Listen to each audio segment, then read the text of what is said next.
Hey, Midnighters, welcome to the Midnight Sound Podcast. I'm Sakina, and here we are again.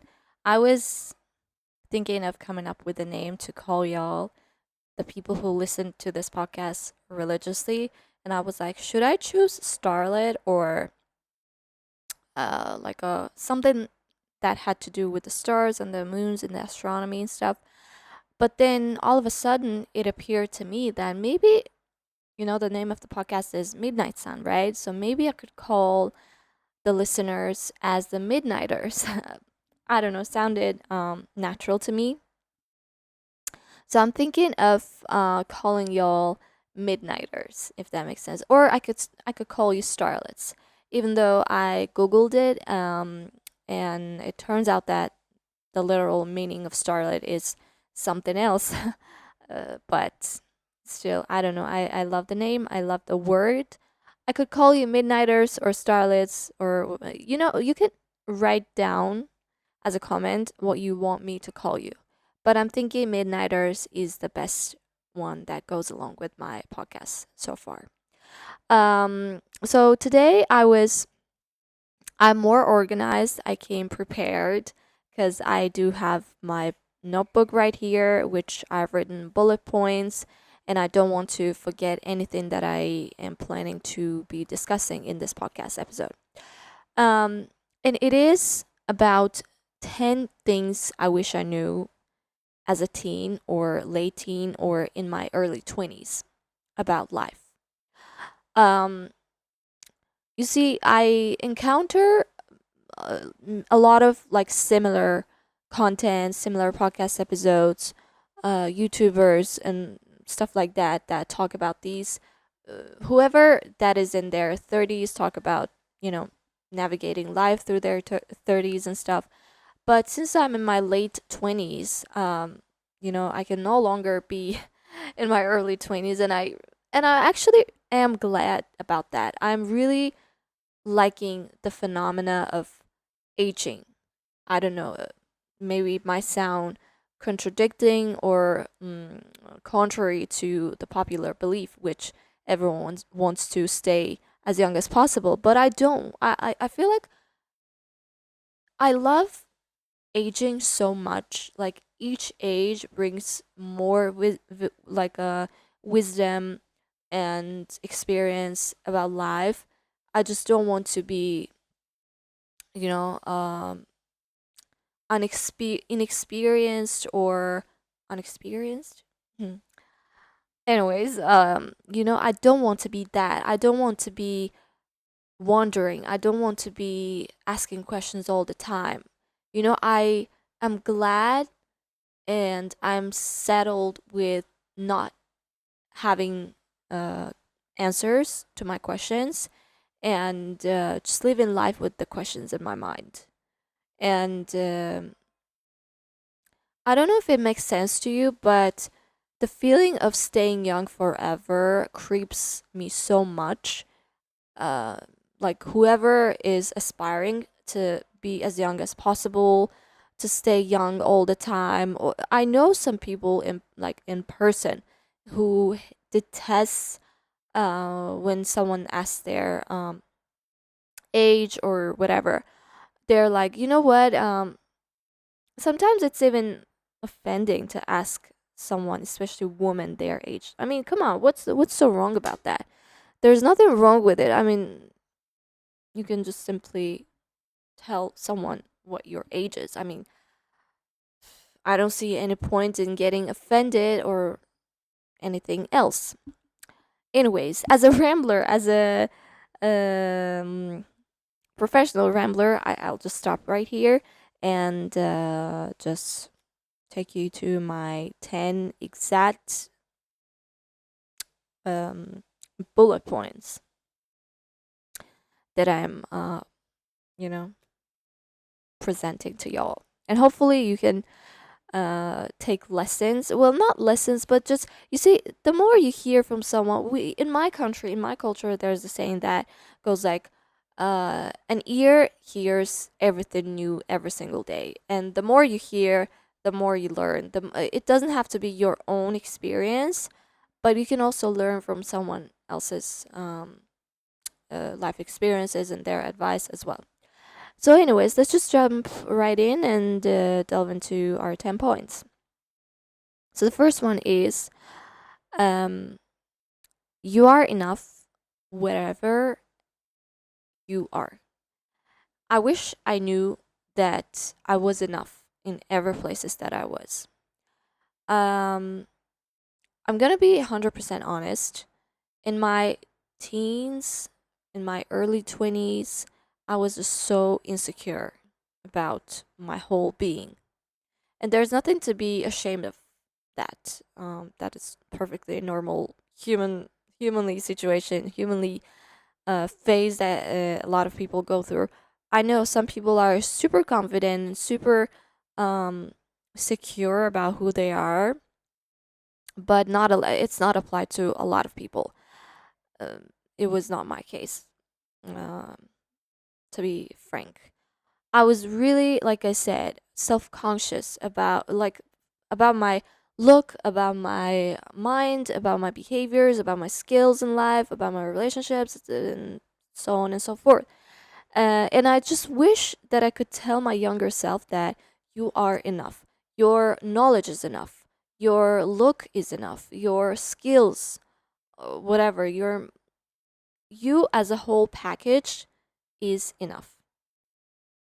You don't need to prove anyone anything. You don't need to prove that you're worthy of consideration. You don't need to be smarter. You don't need to know uh much more than someone else. You don't need to be much more skilled than someone else, because these achievements, these how do I say, things that we assume that we have are just infinitive.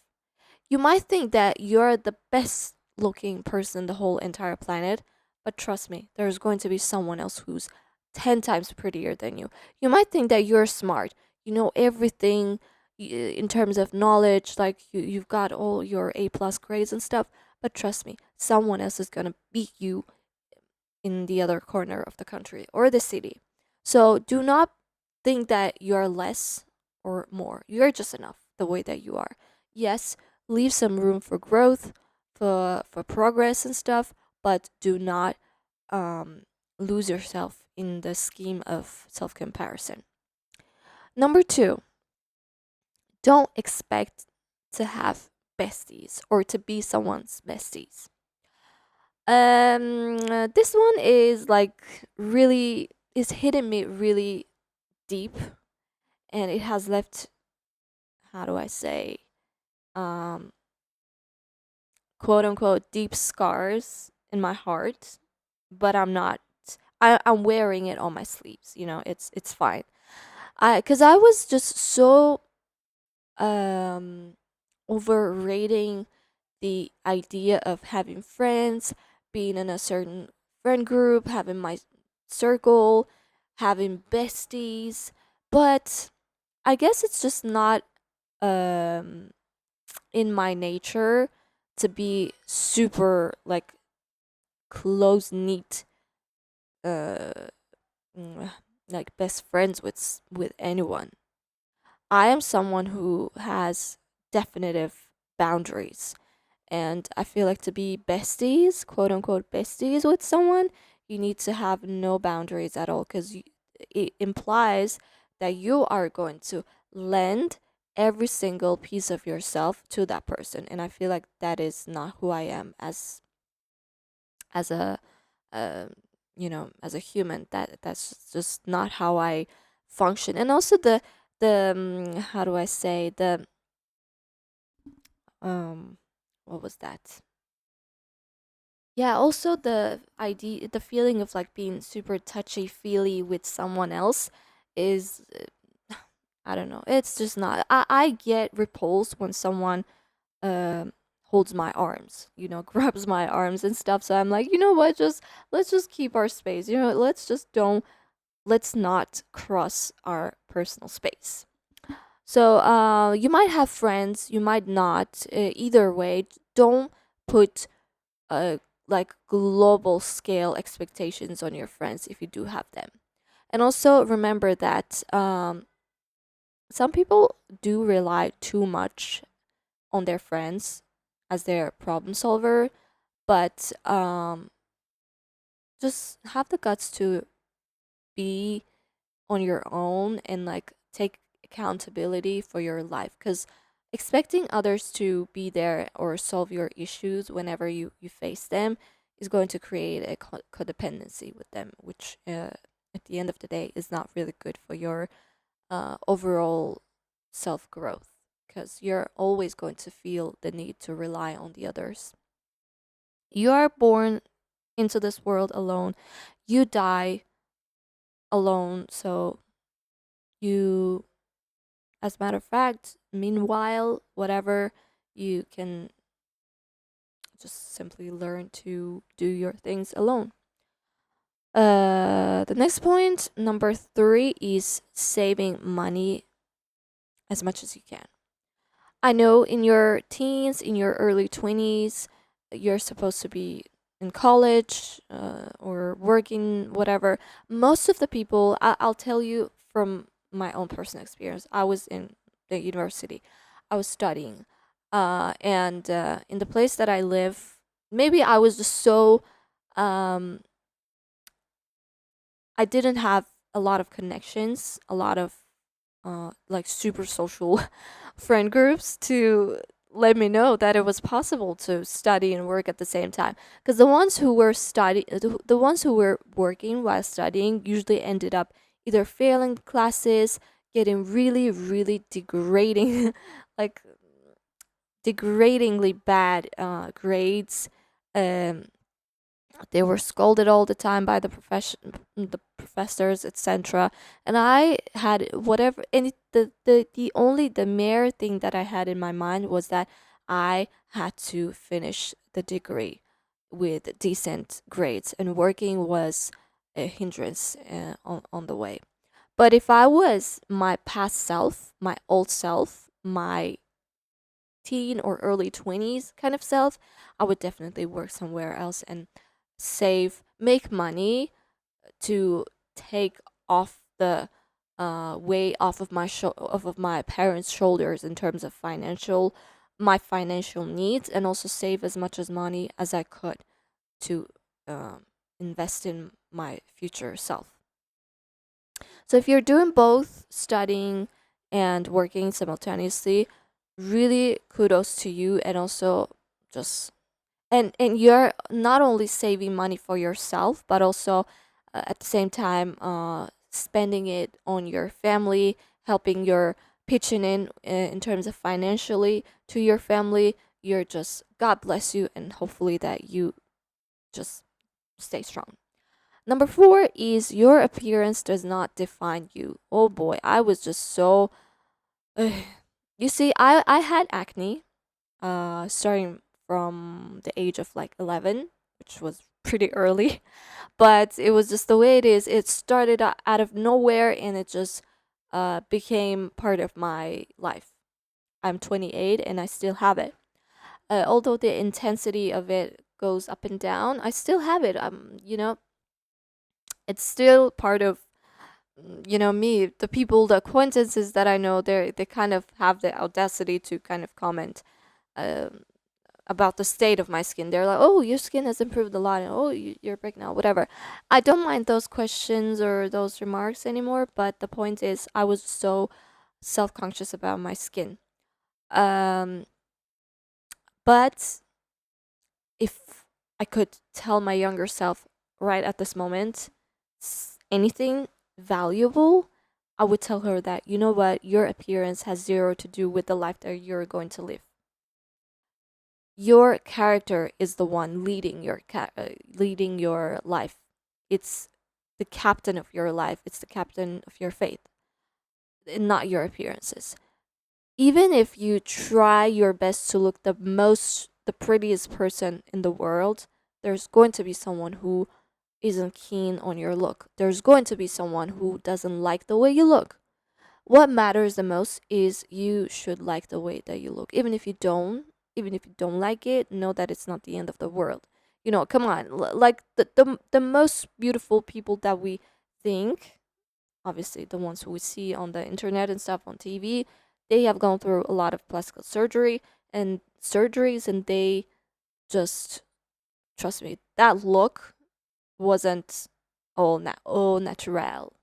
It was all plastic surgery, whatever.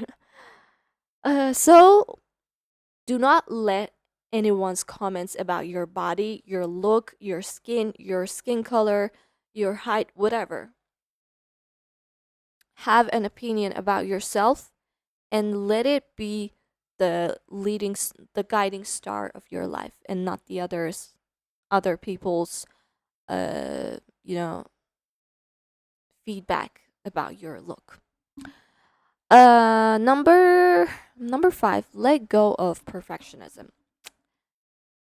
Come on. Is there anything that you can name that is perfect in this life? I personally can't. I don't know of anything that is perfect. I don't know anyone who is perfect. Even the computers that are taught to be much more complex or much more intelligent than us, if there's a certain virus in them that is like malware situation going on, it is done. Which means it's not perfect. If it was that perfect, it could get rid of the malware and the viruses all by itself, right? So there is nothing in this life that is perfect. So why would you expect yourself to be perfect? That is so stupid. But I feel like everyone has to go through that. And I have lost count of times when I have, how do I say, dodged certain, uh, how do I say, options, or certain things that I could do, certain endeavors that I could start, simply because of being perfectionist. I was like, I'm not good enough. I'm not ready enough. I'm not, I don't know, skilled enough. Whatever.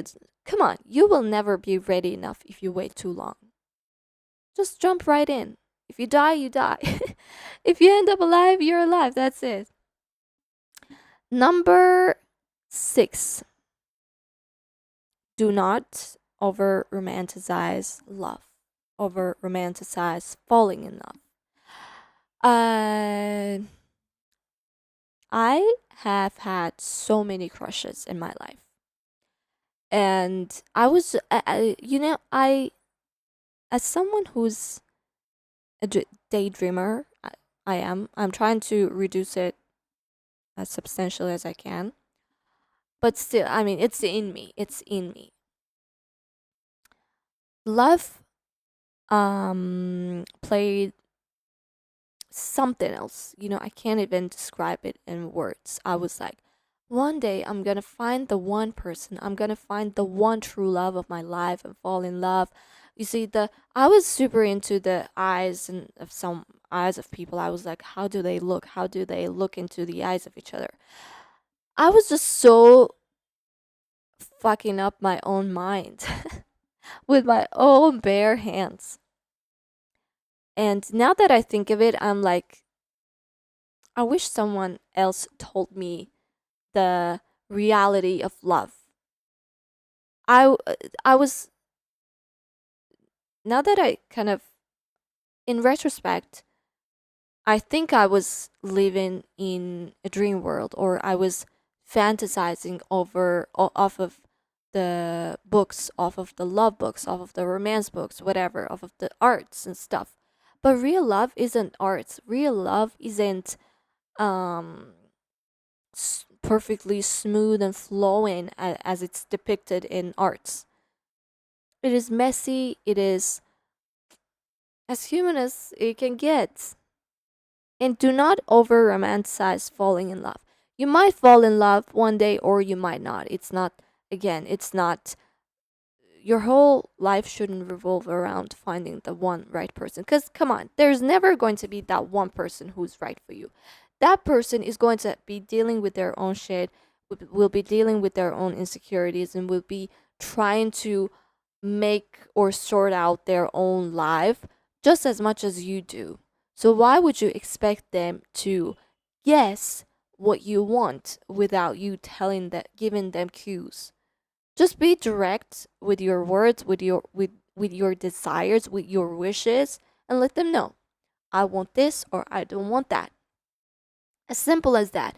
Don't expect them to have this unearthly or ethereal kind of love for you. That kind of love doesn't exist except for the uh, Hollywood movie or movies in general. That's it. Uh, Number 7. Let your parents be upset with you. And yeah, let it just sink in for a minute. Because I cannot stress this enough, but in this life, I am one thing that I'm the most grateful for is my parents. They are not the best, they are not the most perfect. Like I said, perfectionism doesn't exist. They're not, how do I say, flawless, but they did everything they could, everything in their hands that they could to raise us. By us, I mean me and my sister. They did everything with whatever that they had, with whatever knowledge that they had, with whatever kind of fucked up situations that they were in life. They did everything that they could in their capacity to raise us. And I'm eternally grateful for that. And I feel like despite how much I try to get back to them, I can never give back to give back even the half amount of uh, their efforts and energy back. It's how much I respect my parents and how much they're number one thing in my life, at the top list of number one, the most precious people in my life. I mean, my parents. But sometimes you should let them be upset with you and with your decisions. You should learn to stand your ground and be your own person. Because sometimes want to, we kind of want to impress our parents, impress them with our decisions, with our life path that we choose. Some people even don't even choose their own path. They're like, mom and dad, what do I do? And they follow exact step foots of their parents.